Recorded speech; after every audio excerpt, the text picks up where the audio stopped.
Welcome back. Algebra 3, we're in lesson 20, and we are going to learn how to calculate our sine, cosine, and tangent without having to have the cosine, sine, and tangent buttons on our calculator. And we're going to do that by using two special triangles. And the first special triangle that we're going to talk about is a right isosceles triangle. Let me make that more of what we want. All right. Because we know that a right isosceles triangle, ooh, that's not a right isosceles triangle either. Okay, there we go. All right, so a right isosceles triangle, we know this is 90 degrees, this is going to be 45, and this is going to be 45, because that's the definition of a right isosceles triangle, right? This is a value of 1, and this is a value of 1. They're going to be the same value because it's an isosceles triangle. And then in order to find the hypotenuse, we're going to do Pythagorean's theorem just to prove it out. So we have a squared, which is 1 times 1, plus b squared, which is 1 times 1, is equal to c squared, which is the hypotenuse. 2 is equal to c squared. The square root of 2 is equal to the hypotenuse. We know we can't do positive negative because a length can't be negative, so it's always the positive version, right? So square root of 2. So now we have all the dimensions of a right isosceles triangle base, right? This is going to be our basic triangle that we use because it's just easier that way. I'm not going to erase that yet. All right, so we can find, if we write SOHCAHTOA up here, so we can remember our formulas, we can find the definition of, or the mathematic calculation of each of these given this information for this triangle. And we're going to do it for 45. So let's do the cosine of 45. We're going to do the sine of 45. And we're going to do the tan of 45. So the cosine, that would be adjacent over hypotenuse. And the adjacent of either one of these angles is 1. So 1 over the square root of 2. All right. The sine is going to be the opposite over the hypotenuse, which the opposite is 1 over the square root of 2. So it's going to be the same value. The sine and cosine of a 45-degree angle are the same. The tan, on the other hand, is the opposite over the adjacent. So 1 over 1, the tan is 1. All right, so we know that when we have a radical in the denominator, we don't like that. So we multiply times the radical, and we get square root of 2 over 2. Same thing here. We multiply times the radical, we get the square root of 2 over 2. So we can solve for this without ever having to hit the cosine button. So let me show you what I mean by that. So here we have square root of 2 over 2, or divided by 2, right? So 2 square root of divided by 2. 0.707106, yada, yada, yada, right? All right, I'm going to take a screenshot of that so we can save it.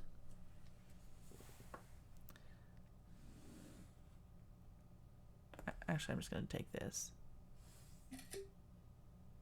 And I'm going to drag it right here, just so we can save that answer. So we can do a comparison. This is the answer for this one, which will be the same as this one, so I'm just going to leave it. So let me put my calculator back up. Let me move it right back down here. So look at what happens when I do the cosine of 45. 45 cosine. It's the same answer. Now when I do the sine of 45, 45 sine, same answer. All right? So we can find that mathematically without having to have the cosine and sine button. We know how to get there now. All right, so now we don't even need to do that for the tan because we resolved it to 1. But we can go ahead and we can plug that anyway. 45 tan is 1. Isn't that cool? We can do that without having to have the button. We can solve for that. All right, so I'm going to clear this, and we're going to talk about a different size triangle. It's going to be our 30-60 right triangle. And we're going to get there by drawing an equilateral triangle. So let me clear this. And let's do SOHCAHTOA at the top. And what we begin doing is we draw an equilateral triangle. And let's see. That looks pretty equilateral. Okay, so now we're going to cut that equilateral triangle in half,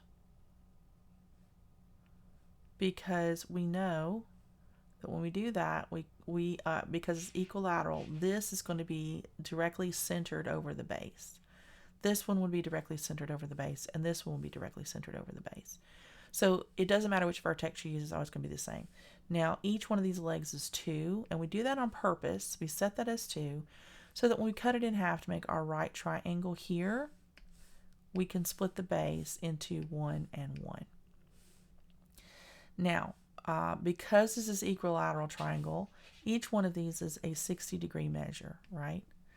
So then that means that when we split it with this bisector here, that this becomes 30 and this becomes 30. So that allows us to form a right triangle with a 30-60 and dimensions that are true or real for this type of triangle. This is our base format for a 30-60 right triangle. Now we just need to find the height. So we're going to use Pythagoras theorem to do that. So we have, let's call this h squared for height, plus the other leg is 1 squared is 1. And then we have c squared or h squared, which is 2 times 2, which is 4. So h squared is equal to 3.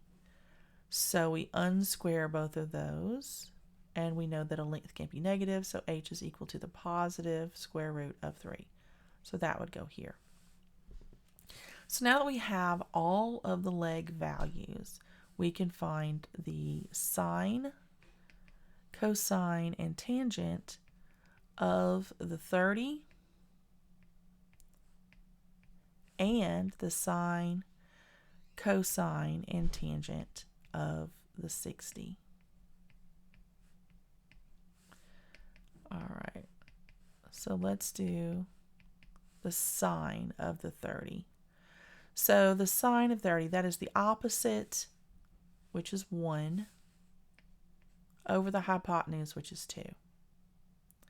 Then the cosine of 30 is going to be the adjacent over the hypotenuse, so the square root of 3 over 2.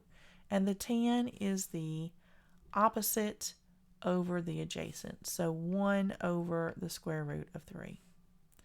Okay, we can't leave that like that because we have a radical in the denominator, so we multiply times the square root of 3 equals the square root of 3 over 3. All right, so now we have values that we can actually calculate. I'm going to do that later. Let's do the sine of 60 first. So the sine of 60 is the opposite over the hypotenuse, so the square root of 3 over 2. The cosine is the adjacent over the hypotenuse, so 1 over 2. And the tan is the opposite over the adjacent, so the square root of 3 over 1. So slightly different from what we have up here. So now let's calculate all these. We know that it's 1/2. That's going to be 0.5. We don't even have to do the math. We know that in our heart and soul. But for the cosine of 30, the square root of 3 over 2, we can say 3 square root of divided by 2, and we get this number. And I'm going to take a screenshot for the sake of funsies and put that next to it so we have that reference. So this, let me shrink it down, is here for this value. And then we're going to do the same thing for square root of 3 divided by 3. That's the tan of 30.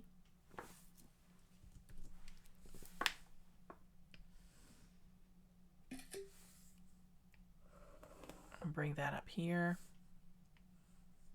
Shrink that down a little bit and put it right here. All right, so let's keep going. So we have, this is also the same for this one. We know this one is 0.5, but we have the square root of 3 over 1. That's a new one. So that's going to be 3 square root of divided by 1.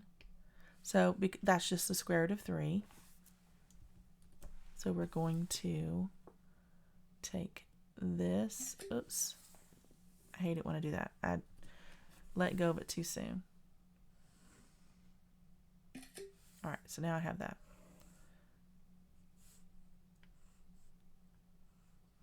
Shrink that down a little bit so we can see that. So this one right here, if I can get it to select.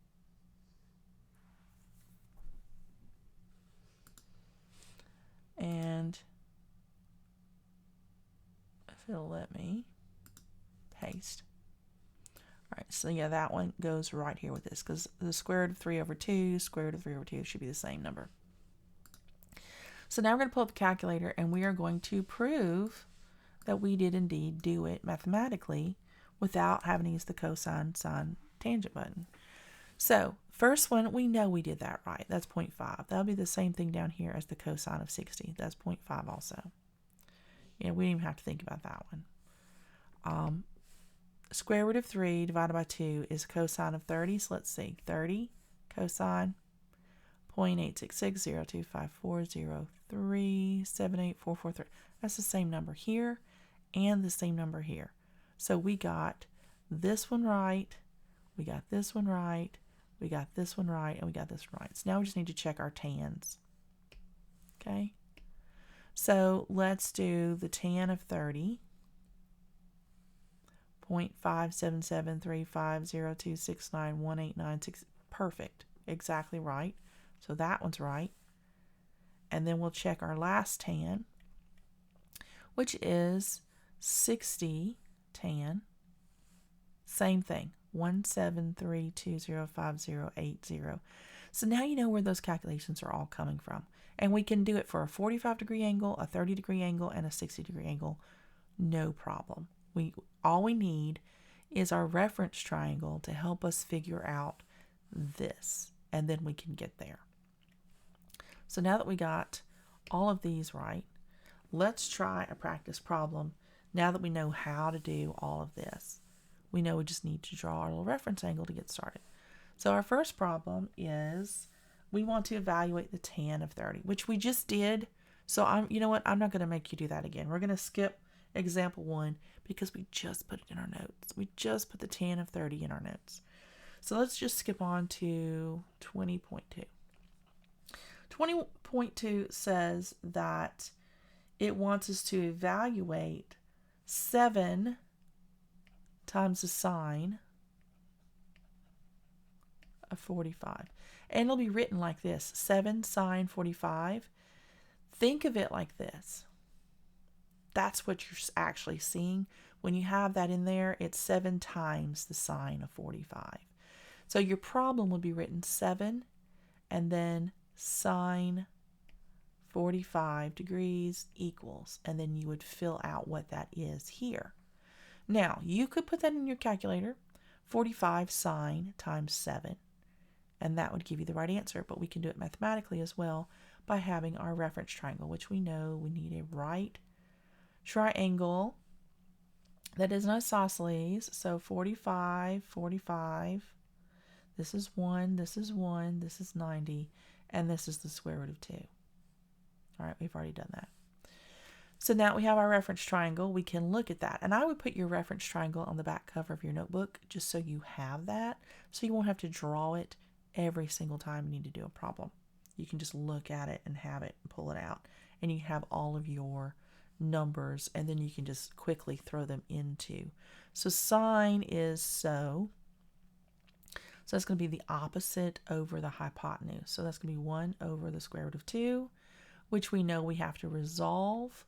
So times the square root of 2 over the square root of 2. So the square root of 2 over 2 right? But then it has to be times 7.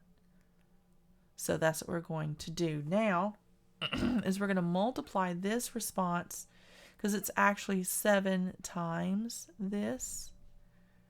So when we did that, we really have this. So it's 7 times the square root of 2 over 2. So we pull out our handy dandy calculator, and without using the sign button, we say the square root of 2 times 7 divided by 2. And we get this number here. So we're going to check it, and we're going to take a, because it's such a long number to remember, we're just going to take a screenshot, and we're going to just plop it in here, just like that. I'm just going to leave it big for now. And then we come back over to our calculator. We clear this out. We go back to the pen, because that makes those little things go away. And we're going to do the same thing. We're going to say the sine of 45 times 7. So 45 sine times 7, same number. So you can get that without having to have the sign button. Now you understand how those calculations are performed. So let's clear that. Let's do another one.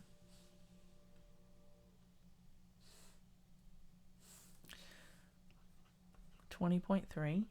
Here we are asked to evaluate 4 times the square root of 3 cosine of 60.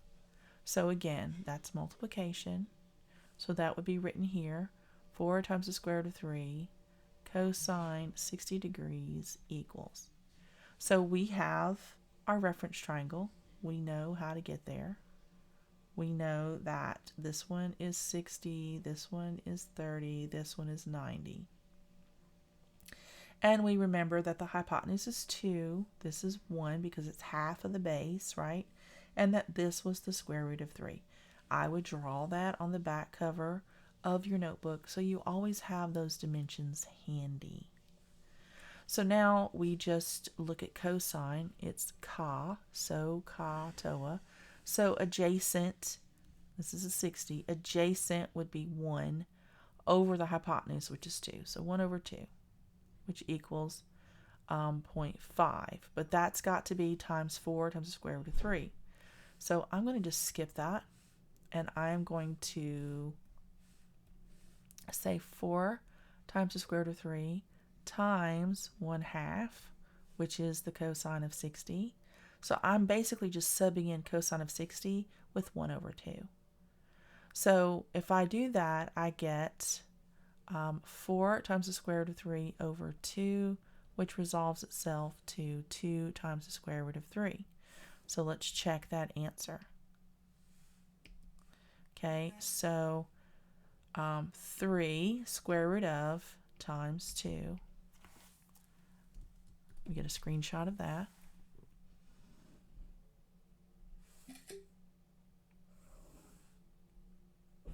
Okay, just covering up my thingy here. So I'm going to shrink it down. So that's what that equals if you plug it in the calculator. All right, so now we're going to come back in here, and we have 4 times the square root of 3 times the cosine of 60, right? So we start with the innermost, the radical. So square root of 3. So 3 square root of equals that times 4. So that's this part. That equals that. And now we're going to say times the cosine of 60. So we're going to do parenthesis 60 cosine parenthesis equals. Okay, I did something wrong. Oh, I didn't do multiplication. That's what I didn't do.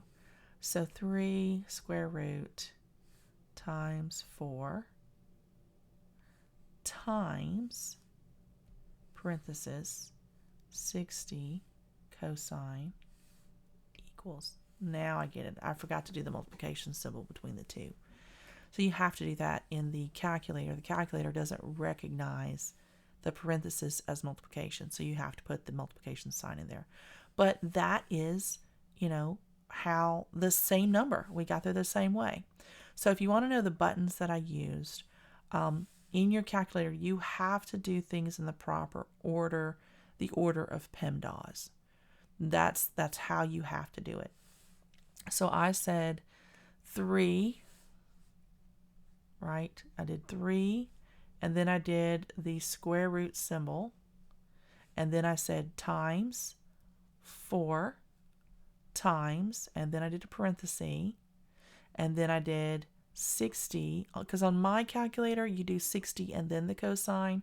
Sometimes the calculator will say cosine and then 60. Know how your calculator works. And then I did the cosine button, and then I did the other parenthesis, and then I did the equal sign. And that is how you could solve that on the calculator. But we got the same number, so that's kind of cool. And if you want, I'll repeat that so you can see it in action again.